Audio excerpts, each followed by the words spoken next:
My girlfriend will be taking your position next month, the owner's son announced with a smirk, while lounging in the executive suite. You'll spend the next 4 weeks teaching her everything. No discussion. No recognition of my 7 years building the purchasing department from scratch. Just a dismissal. Because his latest romantic conquest wanted a cushy job, I gripped the armrest, keeping my expression neutral. I see. Wonderful attitude, he replied with mock approval. Human resources will handle the exit paperwork. I'd witnessed this pattern before. The family business treated longtime employees as disposable, while relatives and their companions received special treatment. Last year, I'd rescued a catastrophic project after his cousin abandoned it. The year before, I'd covered for his sister's 3-month working vacation. Each time, I received no acknowledgement, just more responsibilities without compensation. The girlfriend arrived the next day in designer clothes with an air of entitlement. She barely glanced at the materials I'd prepared, spending most meetings texting and taking extended breaks. When I tried explaining our inventory tracking system, she cut me off with a wave. Just give me the basics. I'm a quick learner. That night, staring at my ceiling, the plan crystallized. They wanted me to train her. I would train her exactly as instructed. For 4 weeks, I appeared the model employee. I smiled through her lateness and nodded when she dismissed critical procedures as boring details. I answered every question with earnest helpfulness, while managers praised my professional attitude. What nobody realized, I was teaching her every procedure with carefully crafted flaws, not obvious errors that would point to sabotage, but subtle misconceptions about how our systems functioned. I taught her to approve orders in ways that would create duplicate purchases. I explained our vendor relationships backward, identifying our least reliable suppliers as our preferred partners. I showed her how to generate reports with inverted priorities. Each mistake was designed to appear as a misunderstanding rather than deliberate misinformation. I even created quick reference guides with these flawed procedures, which she barely glanced at but kept nearby. I know what you're thinking. Is this story even true? I wouldn't believe it myself if I hadn't lived through every excruciating moment. If you've ever been undervalued at work or replaced without warning, you'll understand the gut-wrenching feeling. Take a second to hit like and subscribe if you've ever fantasized about standing up to unfair treatment at work. And comment below with your own workplace revenge stories. We all need to know we're not alone in these experiences. Now, let me tell you how this nightmare really unfolded. My name is Piper, and until 4 weeks ago, I was the purchasing director at Lockridge Industries, a family-owned manufacturing business. I started as an entry-level buyer and single-handedly built the purchasing department into the most efficient division in the company. I'm naturally detail-oriented and process-driven, the type of person who color codes grocery lists and organizes spices alphabetically. My colleagues called me the fixer, because whenever a crisis erupted, I was the one who restored order from chaos. My life outside work was deliberately uncomplicated. My apartment was small, but immaculate. I went hiking alone on weekends. I hadn't dated in 2 years, not since my engagement ended, when my fiancé decided he couldn't handle my work schedule. The job consumed me, but I took pride in what I'd built. The owner's son, Bryce, joined the company 3 years ago. At 34, he was only 2 years younger than me, but acted like a teenager playing businessman. His position as Chief Innovation Officer was created specifically for him after he'd failed at 3 previous careers. Bryce treated the office like his personal playground, arriving late, leaving early, and spending meetings scrolling through his phone. What made it worse was how everyone pretended he was brilliant. Bryce is forward-thinking, they'd say. Bryce has a unique perspective. I watched as his half-baked ideas were celebrated while my data-driven proposals required 3 rounds of justification. The girlfriend, Jade, was his newest trophy. I'd heard rumors about her, a 26-year-old former beauty pageant competitor who'd met Bryce at a charity gala. She had no business experience, but apparently told Bryce she wanted to try corporate life. On her first training day, Jade showed up 40 minutes late, wearing a white dress that cost more than my monthly rent. "Sorry, spin class ran long," she said, not looking sorry at all. "Could you grab me a coffee? 2 sugars." I stared at her. "The break room is down the hall. I've prepared these training materials for—" "Bryce said you'd be helpful," she interrupted, scrolling through her phone. "Isn't that like your job for the next month?" I counted to 10 silently. "I'm here to teach you purchasing management. Coffee isn't part of the curriculum." She finally looked up, assessing me with cool blue eyes. "Fine, let's get this over with."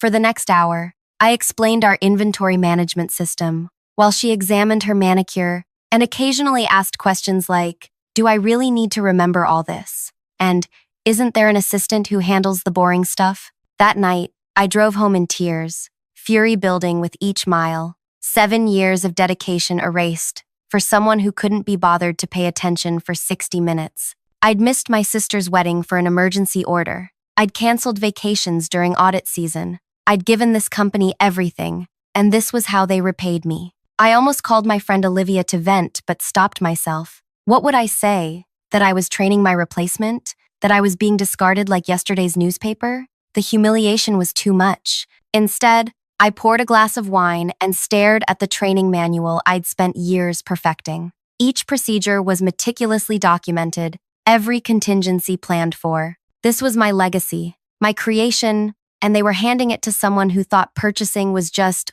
ordering stuff. That's when the idea first flickered.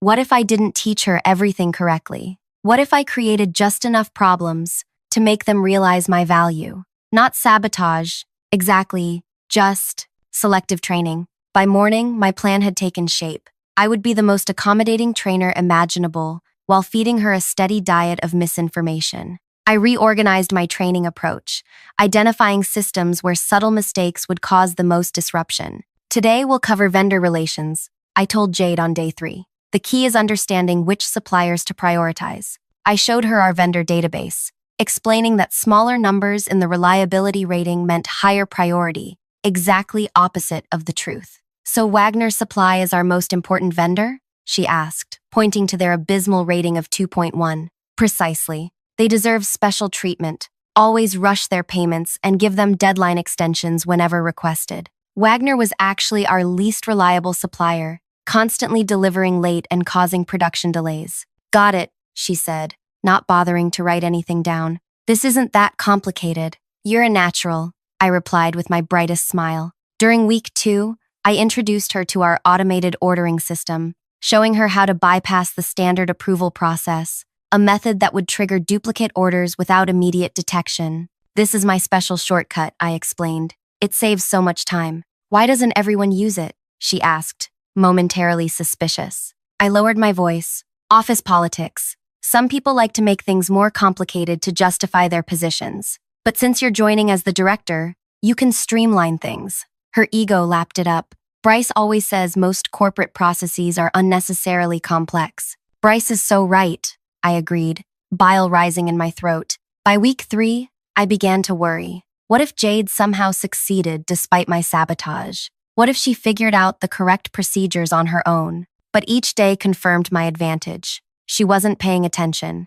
She took 2-hour lunches, spent meetings texting, and treated my training sessions as inconveniences. Then came the incident that nearly exposed everything. During the 3rd week of training, Geneva, our hawk-eyed accounting supervisor, stopped by while I was teaching Jade how to process international payments. Just showing Jade our overseas wire transfer protocols, I explained as Geneva lingered by the doorway. "Interesting," Geneva replied, her eyes narrowing at the screen. "That's not our standard procedure for the European vendors." My heartbeat stuttered. Geneva had been with the company even longer than me and knew every financial process intimately. "Oh, we're just reviewing alternatives," I recovered smoothly. "I'm showing Jade all possible approaches before we get to the recommended method." Geneva nodded, not entirely convinced. "Just make sure you clarify which method is approved by finance. We had issues last quarter with incorrect payment routing." After she left, Jade yawned. "She seems uptight."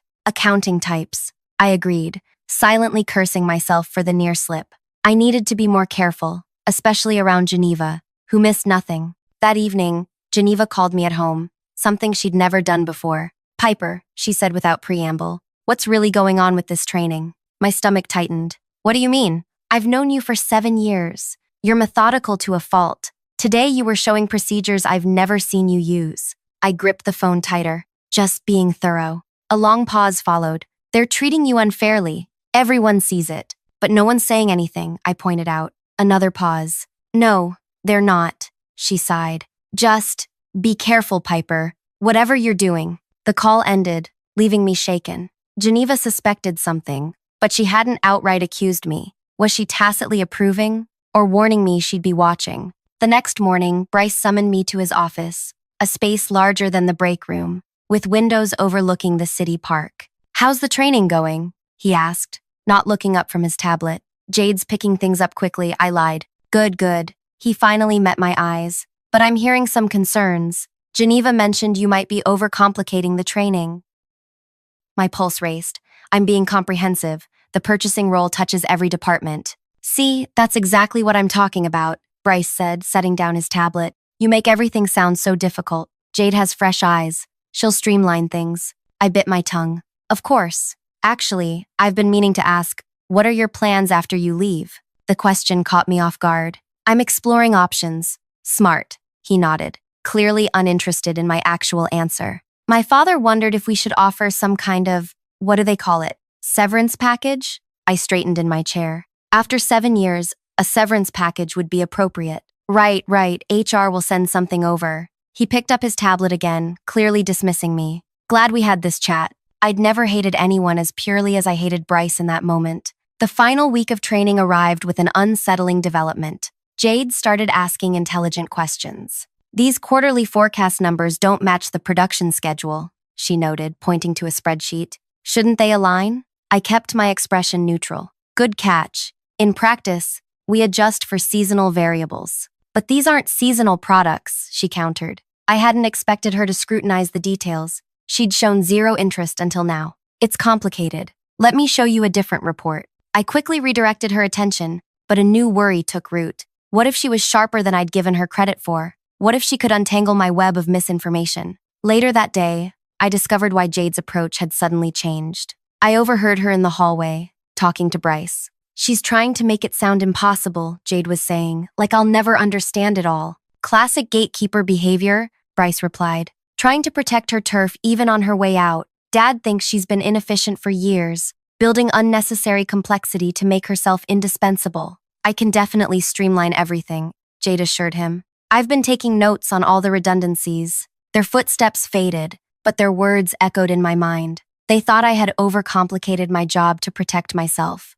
The irony was painful. They had no idea what streamlining would do to their operations. 2 days before my departure, the owner himself, Arthur Lockridge, invited me to lunch, the first time he'd done so in 7 years. We sat in a private dining room at his club, the awkwardness between us palpable. "Piper," Arthur began after ordering, "I want to thank you for your years of service." Service. Like I'd been a household employee, rather than a key executive who'd saved his company millions. "You're welcome," I replied tightly. "Bryce speaks highly of how you're handling this transition." I doubted that very much. "I aim to be professional," Arthur nodded, cutting into his steak. "That's what I've always appreciated about you. No drama." The rage I'd suppressed for weeks threatened to erupt. No drama? I'd swallowed my pride daily. I'd watched less qualified men advance while I remained stuck. I'd sacrificed my personal life for this company. May I ask why? The question slipped out before I could stop it.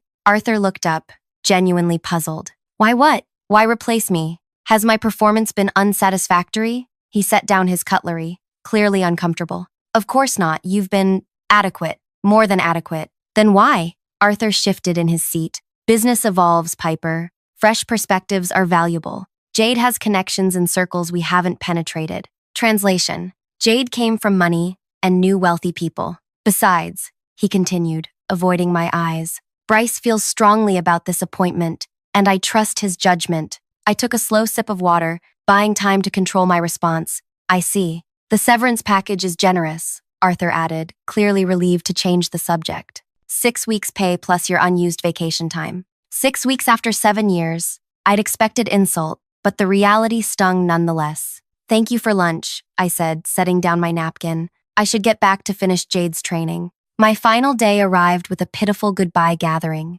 A supermarket cake, a card signed by half the staff, and awkward well wishes from colleagues who wouldn't meet my eyes. Jade didn't attend. She was having lunch with a client. My replacement was already taking meetings while I cleared out my desk. Geneva helped me carry my things to the car, the only person who'd openly expressed regret at my departure. "This feels wrong," she muttered, placing a box in my trunk. "It's business," I replied, the words bitter on my tongue. "No, it's nepotism wrapped in business jargon," Geneva countered. "You know purchasing better than anyone in the company, better than anyone I've ever met." I looked at her, this straight-laced woman who'd never broken a rule in her life. Geneva, when everything falls apart, and it will, don't let them blame you for the financial irregularities. Her eyes widened slightly, but she didn't ask for clarification. Instead, she handed me her personal business card. Call me in a week, just to catch up. I drove home in a daze, my career belongings rattling in boxes behind me.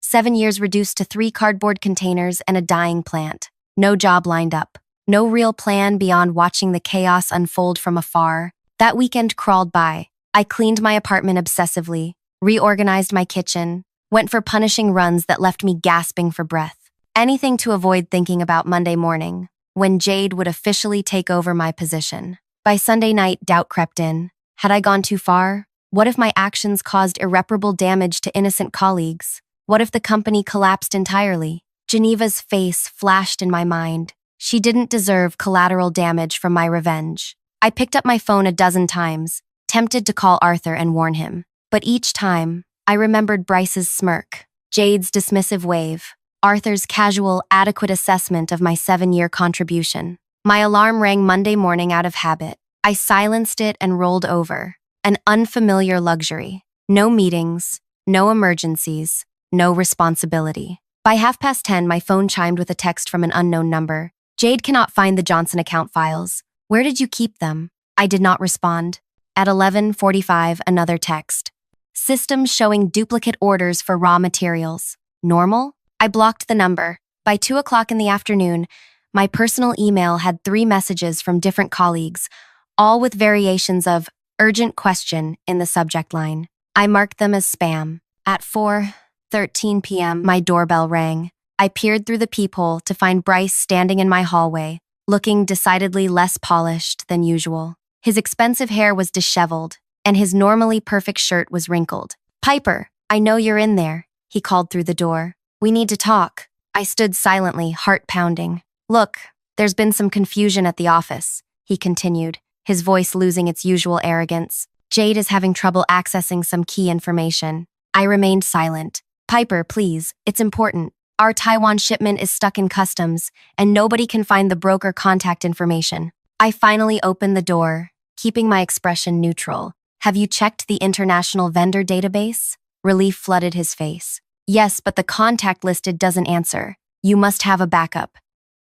"I do," I confirmed. "It's in the Emergency Protocols Manual. Section 4. His relief vanished. "We can't find any manual. It's on the shared drive, under Purchasing Resources. We've looked. It's not there." Because I'd moved it to my personal drive before leaving, something he'd know if he'd ever bothered to understand our systems. "That's strange," I said, feigning confusion. "Maybe the IT migration affected the file structure?" Bryce ran a hand through his hair, a gesture of frustration I'd never seen from him before. "Can you just come in tomorrow? Help sort things out? We'll pay you a consulting fee." There it was, the first crack in their facade. One business day without me, and they were already floundering. "I'm sorry, I have plans tomorrow," I said. "Job interview." His eyes narrowed. "I'll double your daily rate." "It's really not about the money, Bryce," I replied truthfully. "I'm moving forward with my career." "Triple," he said, desperation edging into his voice. "Just for this week. Help Jade get properly oriented." I pretended to consider it. "Let me check if I can reschedule my interview." I closed the door, leaning against it, a small, victorious smile forming on my lips. The chaos had begun even faster than I'd anticipated, and Bryce had no idea that what he'd witnessed today was merely the gentle beginning of an avalanche. My phone rang, Arthur Lockridge himself. I let it go to voicemail, then listened to his message. "Piper, this is Arthur. We seem to be having some transitional difficulties. I'd appreciate if you'd call me back to discuss a temporary consulting arrangement while Jade gets up to speed." Up to speed? After 4 weeks of training? I played the message again, savoring his carefully controlled panic. Another text arrived from Geneva. "Absolute bedlam here. Taiwan shipment stalled. European orders duplicated. Jade locked herself in your old office and won't come out. Day 1 of my absence, and the company was already imploding. But they had no idea what was coming on day 2, when the automated monthly orders would process according to the parameters I'd shown Jade.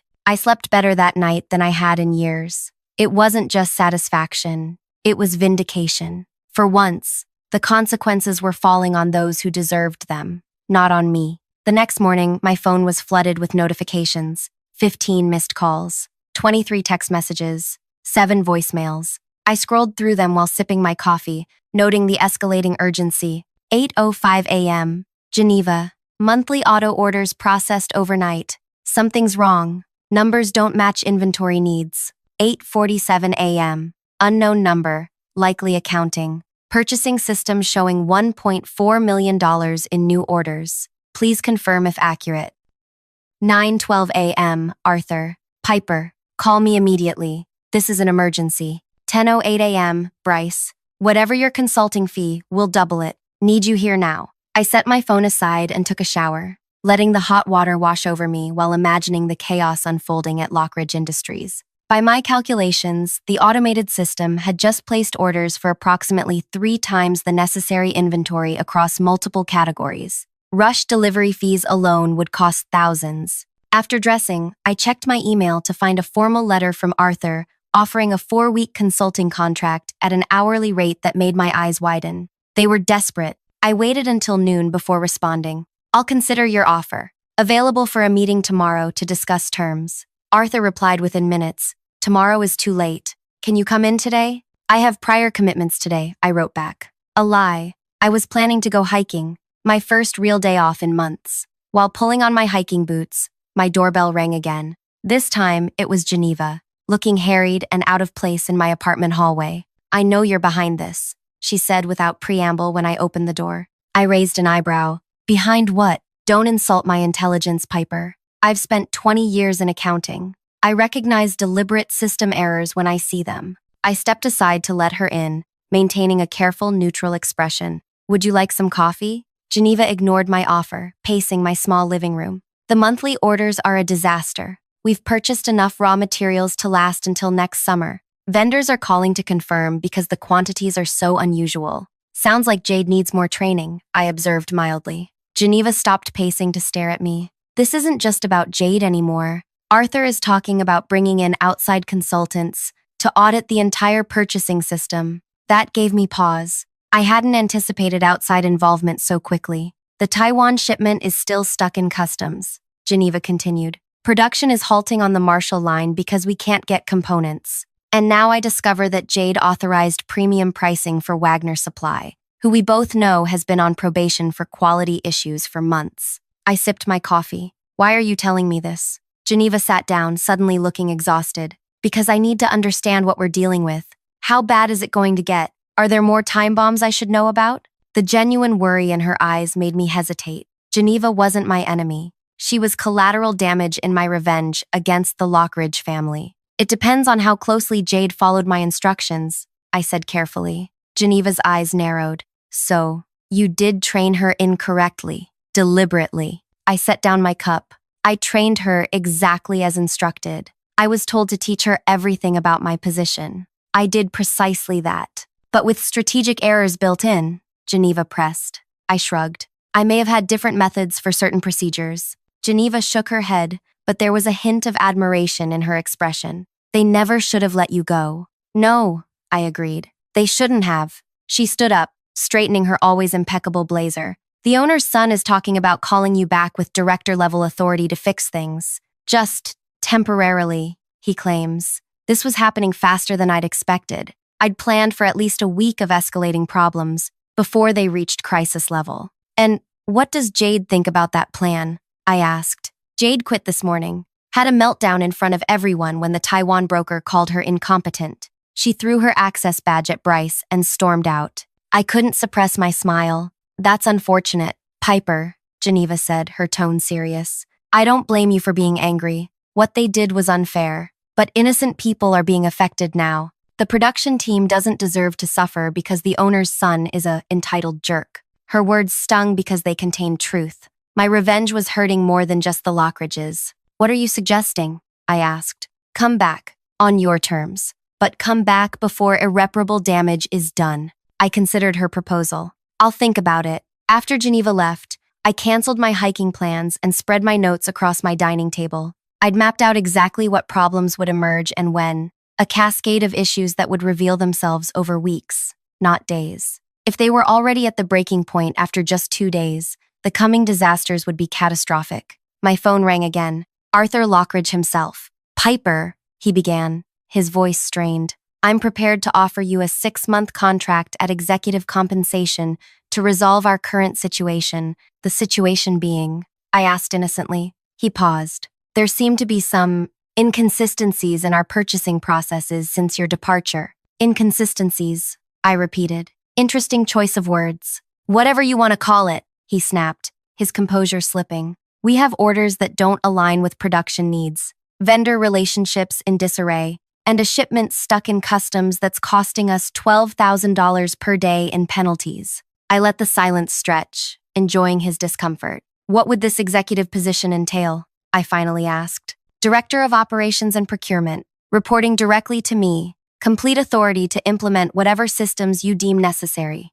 It was nearly everything I wanted, except for one critical piece. And Bryce's role in all this? Arthur hesitated. Bryce will focus on business development. No involvement in purchasing or operations. Not good enough, I replied. Bryce interfered with department leadership once. What prevents him from doing it again with his next girlfriend? Piper, I want structural safeguards, Arthur, not promises. What exactly are you asking for? He demanded. A board seat, I said, the words sending a thrill through me. Voting rights on all executive appointments and departmental reorganizations. His laugh was sharp. That's ridiculous. We're a family-owned business. Then stay a family-owned business in chaos. Goodbye, Arthur. Wait, he said quickly. Let's discuss this reasonably. Come to the office tomorrow, 9 a.m. I ended the call without answering, then turned back to my notes. Tomorrow, the European vendors would begin processing the duplicate orders Jade had approved. The day after, the quality control reports would flag issues with the last shipment from Wagner Supply,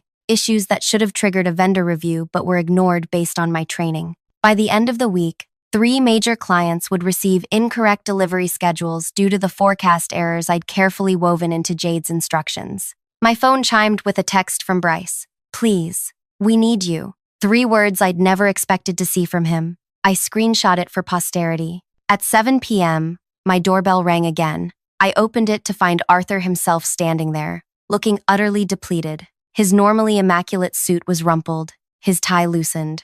May I come in? He asked stiffly. I stepped aside, shocked to see him in my modest apartment building. In 7 years, Arthur had never once visited an employee's home. He stood awkwardly in my living room, taking in the simple furnishings. I've been in emergency meetings all day, with our largest clients and vendors. Sounds stressful, I commented. He fixed me with a hard stare.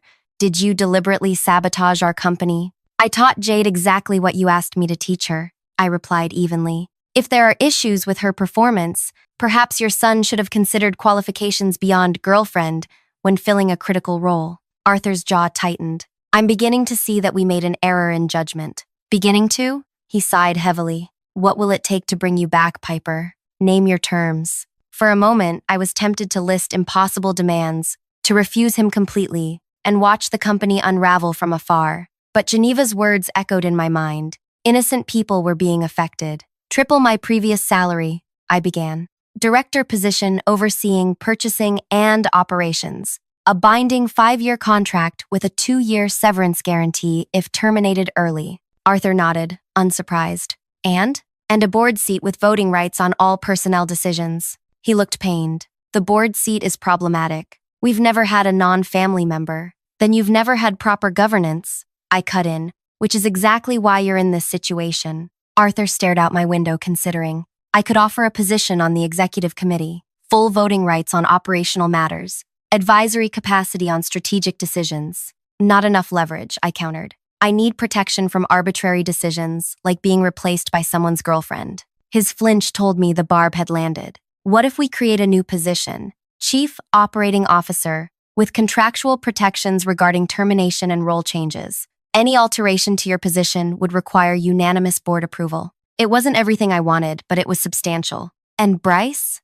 Bryce will focus on client relations. He won't oversee any operational areas. I pretended to consider the offer. I'd need the terms in writing before I agree to anything. I'll have legal prepare the documents tonight, Arthur said quickly. Can you start tomorrow? I shook my head. I'll review the contract tomorrow. If acceptable, I'll start the following day. Relief flooded his features. Thank you, Piper. As he turned to leave, I added, One more thing, Arthur. I want a public announcement acknowledging my new role and authority, sent to all staff and key clients. His hand paused on the doorknob. Of course, after he left, I sank onto my couch, emotions swirling. I'd won, at least on paper. But the victory felt hollow. Would anything really change? Or would they resent my leverage and look for ways to undermine me? My phone chimed with a text from Geneva. Arthur just called an emergency board meeting for tonight. What happened? I texted back. I may have just become the new COO. Her response came quickly. Holy shit. Indeed. From fired to C-suite in 48 hours. But I harbored no illusions about the challenges ahead. The Lockridges hadn't suddenly discovered my value. They were in survival mode. Once the crisis passed, their true colors would reemerge. The real question was, could I translate this temporary advantage into lasting change? Or would this just be another chapter in an endless power struggle? As I pondered this, my phone rang again, an unknown number. I answered cautiously. Is this Piper? A woman's voice asked. Who's calling? This is Jade. Her voice sounded different, less entitled, more human. I think we should talk. I gripped the phone tighter. About what? About what you did, she replied, and about what I know that you don't. Let's meet, I said after a moment's hesitation. We agreed on a small coffee shop halfway between our apartments. I arrived early, selecting a corner table with a view of the entrance. When Jade walked in 30 minutes later, she looked different, less polished, more human. Her designer clothes replaced with jeans and a simple sweater, her perfect makeup scaled back. She slid into the seat across from me without ordering. You set me up to fail. No point in denying it. Yes. I should be furious, she said, studying me. But I'm actually impressed. That wasn't the reaction I'd expected. Impressed? It was brilliantly done, she admitted. Every mistake looked like my error, not deliberate sabotage. You covered your tracks perfectly. I remained silent, wary of her agenda. Here's what you don't know, Jade continued, leaning forward. I never wanted that job. I blinked. What? Bryce insisted. Said it would be fun to work together. That it was an easy position anyone could handle. When I expressed doubts, he promised I wouldn't actually have to do much. That there were systems in place that practically ran themselves. The audacity was breathtaking. So you were just going along with it? At first, she admitted. Then I realized I was taking someone's career, your career. But Bryce wouldn't listen when I suggested finding me a different role. She twisted a napkin between her fingers. By the time I understood what was happening, it felt too late to back out. I wasn't ready to sympathize. You could have declined the position at any point. Yes, she acknowledged. I should have. But I was trying to make a relationship work with a man who, I'm now realizing, doesn't respect anyone, including me. Why are you telling me this? Because you should know what they're saying behind closed doors, she replied. After I walked out, Bryce called me repeatedly. When I finally answered, he wasn't concerned about me. He was angry that I'd embarrassed him in front of the staff. That sounds like Bryce, I said dryly. During that call, Arthur got on the speakerphone. Her expression hardened. He said they were bringing you back temporarily, but already planning to replace you with an outside consultant once the immediate problems were fixed. They're offering whatever it takes to get you to clean up the mess with no intention of honoring the long-term promises. My stomach tightened. I'd suspected as much, but hearing it confirmed was different. Why should I believe you? I asked. She pulled out her phone, tapped the screen a few times, and slid it across the table. Because I recorded the conversation. I picked up the phone hesitantly and pressed play. Can't believe she caused this much damage in 2 days. Bryce's voice came through clearly. She didn't cause anything, Arthur replied, sounding irritated. You created this situation by insisting your girlfriend take over a critical position. So what's the plan? Bryce demanded. We bring Piper back with whatever title and compensation she wants, Arthur said. Let her fix the immediate crises, then bring in Westman Consulting to evaluate restructuring options. And Piper? We'll ease her out once things stabilize. 6 months, maximum. Business necessity now. Strategic realignment later. I stopped the recording, feeling ice spread through my veins. When was this? Yesterday afternoon, right after I quit, Jade said. I'm not asking for forgiveness. I participated in something wrong, but I thought you deserved to know they're still planning to discard you. I handed her phone back, mind racing. Thank you for telling me. She stood to leave. For what it's worth, I think you're extraordinary at what you do. The complexity of those systems, even the incorrect versions you taught me, was impressive. Bryce has no idea what he interfered with.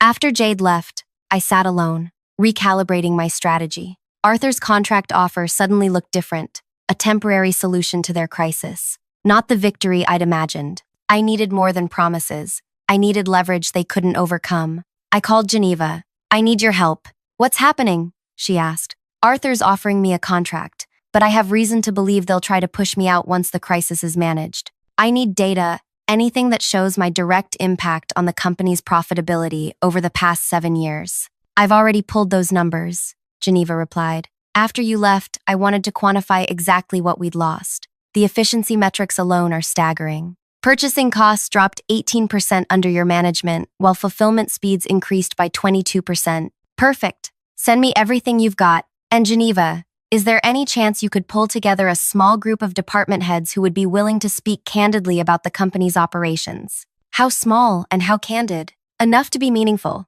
and honest enough to be uncomfortable for the Lockridges. Give me 2 hours, she promised. While waiting, I created a spreadsheet documenting every procedural error I'd taught Jade, with detailed correction steps. If I was going to negotiate from strength, I needed to demonstrate I could fix every problem I'd created, and more. At 9 p.m., my phone lit up with a text from Geneva. "Meeting set for 7 a.m. tomorrow. 6 department heads confirmed, including production, finance, and engineering. Location: Conference Room B. "Does Arthur know?" I asked. "Not yet," she replied, "but he will by morning." I slept fitfully that night, rehearsing scenarios and strategies. By dawn, I'd settled on my approach. This wasn't just about getting my job back. It was about fundamental change. The next morning, I arrived at Lockridge Industries at 6:45 a.m., dressed in my sharpest suit. My access card still worked. Arthur must have reactivated it after our meeting. The building was quiet, with only a few early workers nodding to me in surprise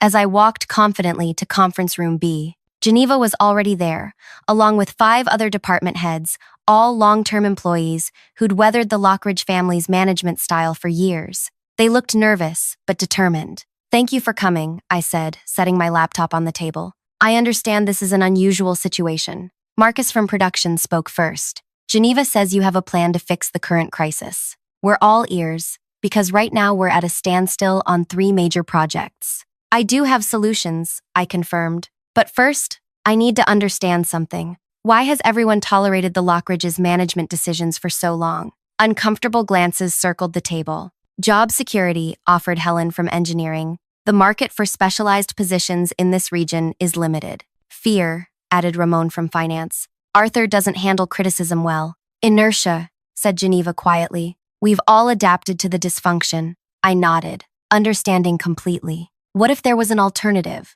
A structure where competence mattered more than family connections? Before anyone could respond, the door opened. Arthur Lockridge entered, followed by Bryce. Both stopped short at the sight of the assembled department heads. "What is this?" Arthur demanded. I stood up, projecting calm authority. "Good morning, Arthur. I've been consulting with key personnel about resolving our current operational issues. I don't recall authorizing this meeting," he said tightly. "No authorization needed," I replied. "I'm not an employee yet, just a potential contractor gathering information before accepting a position." Bryce stepped forward, his usual smugness replaced with barely controlled anger. "This looks more like a coup than a consultation." "Interesting choice of words," I observed, "especially since nobody's trying to take control of anything that rightfully belongs to you." Arthur glanced at the department heads, clearly uncomfortable with this audience. "Perhaps we should continue our contract discussion privately, Piper." "I think we should have it right here," I countered, "with the people who actually make this company function day to day." Tension filled the room. The department heads straightened in their chairs, suddenly aware they were witnessing something unprecedented. "I've reviewed your proposed contract," I continued, pulling out the document his lawyer had messengered over last night. "It's a good starting point, but inadequate given new information that's come to my attention." "What information?" Arthur asked guardedly. I played Jade's recording. As their own voices filled the room, Arthur's face drained of color, while Bryce's flushed red. The department heads exchanged glances, unsurprised, but vindicated by this confirmation of the Lockridge's true intentions. When the recording ended, silence hung heavy in the air. "That was a private conversation," Bryce finally sputtered. "Yes," I agreed. "One that reveals your actual plans, regardless of what your contract promises." Arthur tried to recover. Business circumstances change. We have to maintain flexibility. Let me be direct, I interrupted. I've documented every procedural error currently plaguing your company. I can fix them all within days, but not as a temporary solution. You'll discard when convenient. I opened my laptop, displaying a spreadsheet. This details exactly what's wrong and how to correct it. Without implementation, your company will lose approximately $4.2 million in the next 30 days through excess inventory, production delays, and contract penalties. The department heads leaned forward, studying the numbers. Additionally, I continued, I've compiled 7 years of efficiency metrics, showing my direct contribution to profitability. I nodded to Geneva, who distributed printed reports. The data shows an average annual impact of $3.8 million in cost savings and revenue protection attributable directly to purchasing department innovations. Innovations I personally implemented. Arthur studied the document, his expression unreadable. What exactly are you proposing? A restructuring, I stated simply. A professional management layer between ownership and operations.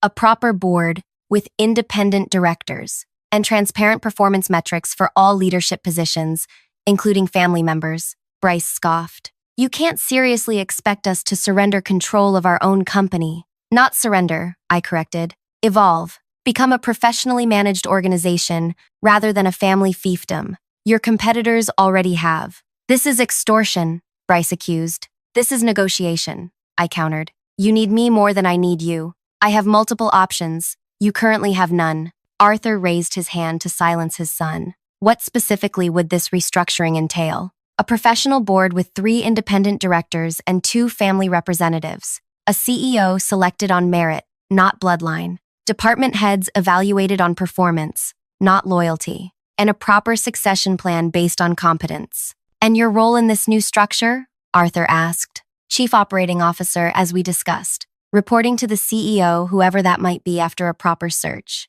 3-year contract. Renewable based on performance metrics we agree on in advance. Arthur looked at the department heads, who were watching with barely concealed hope. These were people who'd dedicated careers to his company, who'd endured the family's whims for years. May I have the room with Miss Harrington? Arthur finally requested. The others filed out, Geneva giving me an encouraging nod as she closed the door. Arthur sat heavily across from me. You've orchestrated this perfectly, Piper. Created problems only you can solve. Rallied support from key personnel. Timed your move when we're most vulnerable. I learned from watching you, Arthur. He almost smiled. Touché. He sighed deeply. The truth is, I've known for years we needed professional management. Bryce isn't ready. May never be ready. The company's outgrown family control. Then why resist the inevitable? Pride, he admitted. Fear. The company is my life's work. It can still be your legacy, I pointed out. Just not your personal fiefdom. He nodded slowly. I want one condition.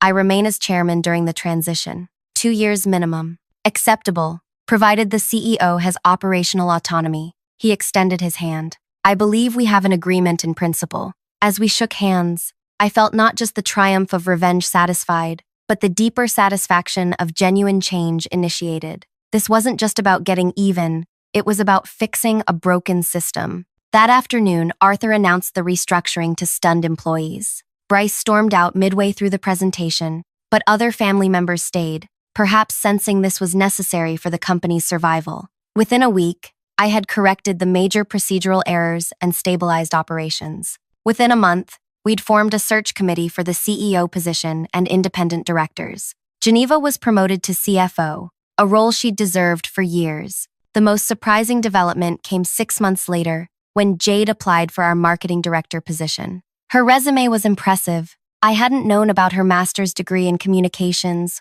or her early career successes before meeting Bryce. After careful consideration, we hired her on a probationary basis. She proved to be talented, hardworking, and refreshingly humble. You know, she told me after successfully launching a major campaign, being fired by you was the best thing that ever happened to me. It forced me to stand on my own abilities rather than connections. Sometimes we need to lose everything to discover what we're capable of, I replied, thinking of my own journey. 1 year after that fateful day when Bryce announced I'd be training his girlfriend, I sat in the executive boardroom, now as COO reviewing quarterly results with our new CEO, a brilliant industry veteran selected through a rigorous search. Arthur attended as chairman, more engaged and effective than I'd ever seen him. Without the burden of day-to-day operations, he'd become an insightful, strategic advisor. Bryce had left to start his own venture, which struggled without his family's resources to bail him out. As I presented the purchasing department's exceptional performance under its new director,